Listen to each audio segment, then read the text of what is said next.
You see the top layer back up here now, tracks, how they're set? That's just the way the tracks were in 1953. Oh. Oh. We got all of the plans, and so we laid all, we had to squeeze them together, make them shorter, but we got all the tracks that were here at 53, except the yard. The yard, we could only get 6 yard tracks, and originally was 12.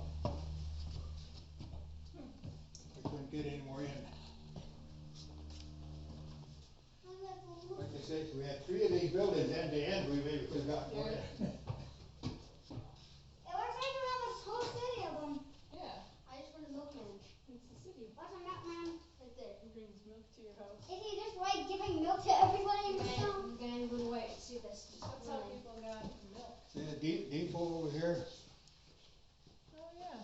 There's the water tower by the corner. We stopped and looked at that on our own. But that depot model, there's a Hey. company that makes models to sell to other people, and he wanted our blueprints Doors open. for our depot. Yeah. So he made that, we got the first one, and then the rest of, he's gonna go